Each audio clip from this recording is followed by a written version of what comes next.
Hey guys, welcome to the study easy code. आज के इस वीडियो लेक्चर में हम प्रेसिडेंट वर्सेस गवर्नर की बात करेंगे। जैसा कि हमें पता है, यूनियन में हेड कौन होता है? प्रेसिडेंट। वैसे ही स्टेट में हेड कौन होता है? गवर्नर। दोनों में बहुत सारी सिमिलैरिटीज़ और बहुत सारी डिससिमिलैरिटीज़ होती हैं, तो इस लेक्चर में हम इन दोनों को समझेंगे। चलिए आगे बढ़ते हैं। सबसे पहले प्रेसिडेंट इस आर्टिकल में आता है। आर्टिकल 52 से लेकर के आर्टिकल 78 इंडियन कॉन्स्टिट्यूशन का किससे डील करता है? प्रेसिडेंट से। पार्ट क्या है? 5। और गवर्नर आर्टिकल 153 से 167 पार्ट 6। ऐसा प्रेसिडेंट वर्सेस गवर्नर का वीडियो लाने का मेरा मेन मोटो ये था कि अगर आप ऐसे पढ़ते हैं तो चीज़ों को कनेक्ट कर लेंगे और ईजिली याद हो जाएगा। ठीक है, जैसे अभी यहाँ हो गया ना, पार्ट 5 में प्रेसिडेंट, पार्ट 6 में गवर्नर। आर्टिकल यहाँ से क्लियर हो गया। ठीक, तो एक एक करके देखते हैं। प्रेसिडेंट हेड ऑफ स्टेट होते हैं और ये फर्स्ट सिटीजन होता है। इंडिया का फर्स्ट सिटीजन कौन होता है? प्रेसिडेंट। और गवर्नर का क्या सीन है? Agent of the central government. ठीक है, गवर्नर को सेंट्रल गवर्नमेंट का एजेंट माना जाता है। अब देखो, प्रेसिडेंट का इलेक्शन होता है और गवर्नर को अपॉइंट किया जाता है। अब इनके इलेक्शन देख लेते हैं। इलेक्शन में, प्रेसिडेंट के इलेक्शन में कौन कौन इन्वॉल्व होता है? Elected member of both houses, Lok Sabha और राज्यसभा दोनों में जो इलेक्टेड मेंबर्स होते हैं वो रहेंगे। और फिर elected MLA of legislative assembly state. ठीक है, देखिए यहाँ इलेक्टेड ही सब रहेंगे, नॉमिनेटेड कोई मेंबर नहीं रहेगा। प्लस दिल्ली और पौंडीचेरी के इलेक्टेड एमएलए। ठीक है, और जब प्रेसिडेंट का इम्पीचमेंट होता है तो उसमें कौन कौन होता है? इम्पीचमेंट के दौरान ये जो लोकसभा और राज्यसभा के इलेक्टेड प्लस नॉमिनेटेड दोनों मेंबर्स रहेंगे।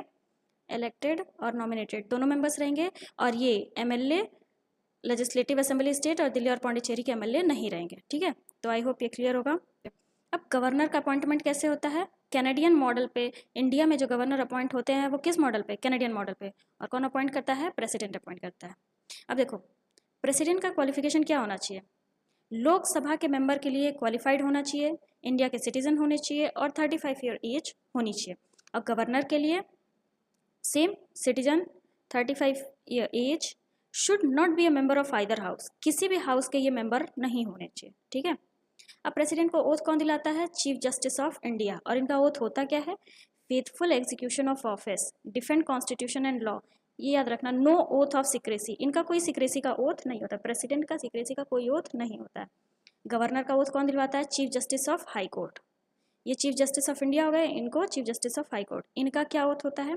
Faithful execution of office, defend constitution and law. आगे बढ़ते हैं।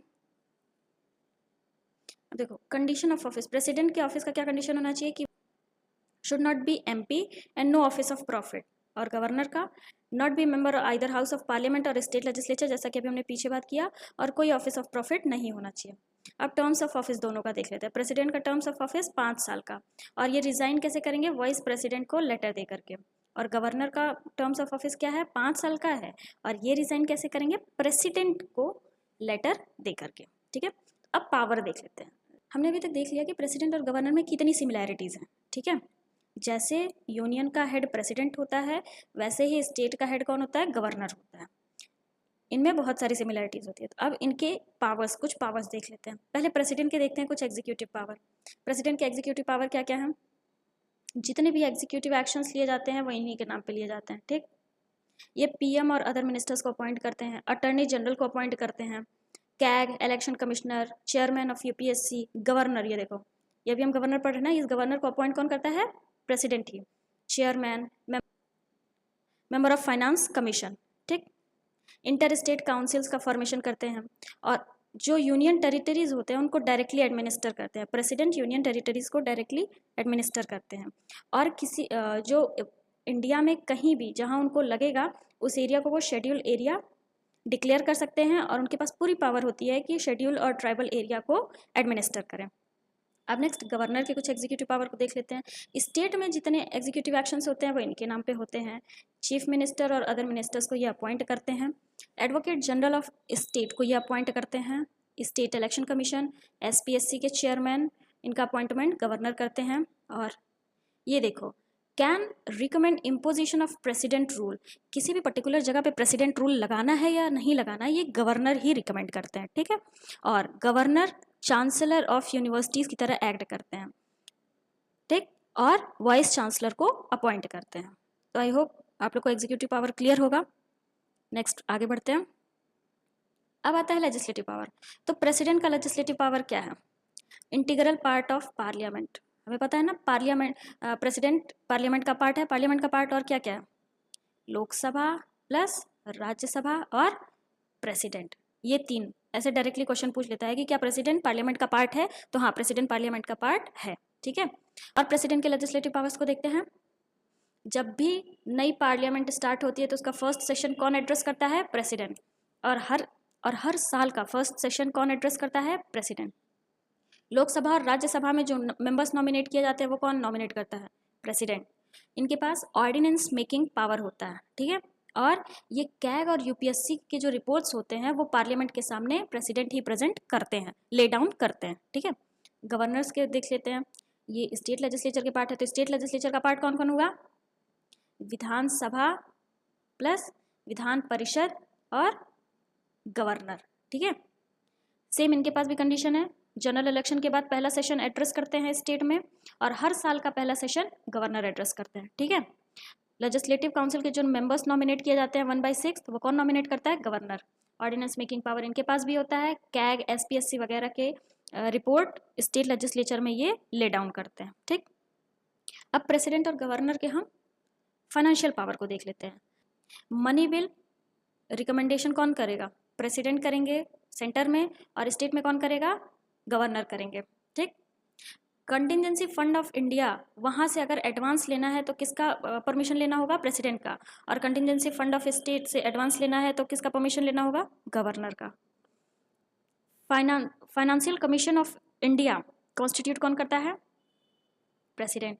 और स्टेट फाइनेंस कमीशन कौन कॉन्स्टिट्यूट करता है, गवर्नर, ठीक। अब जुडिशियल पावर देख लेते हैं दोनों का।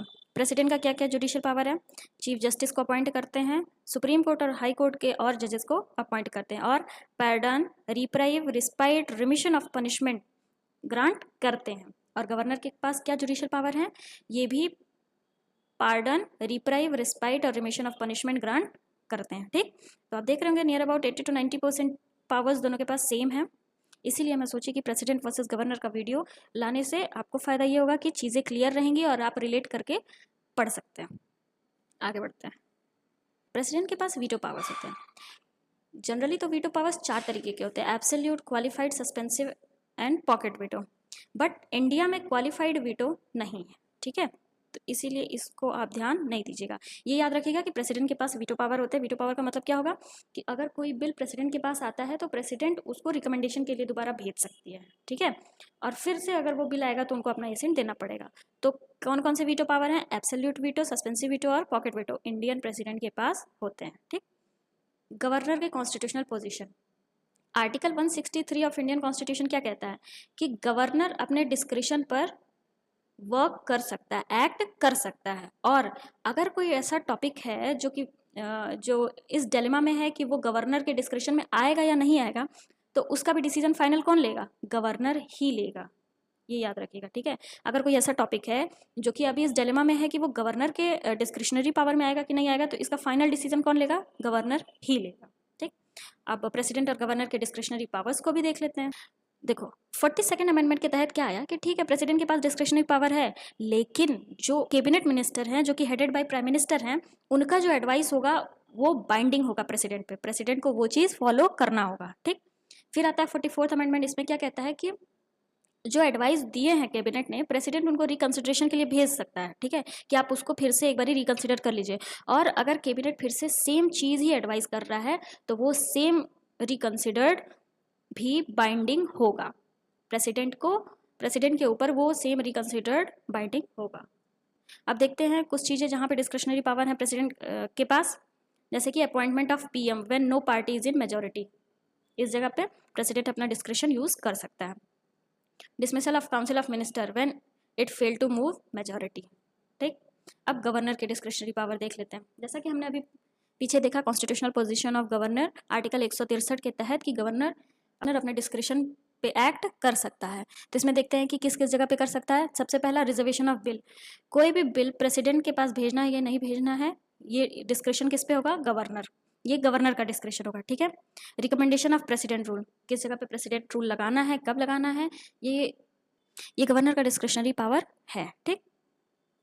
फिर एक आता है seeking information from CM regarding administration and legislative matter of state.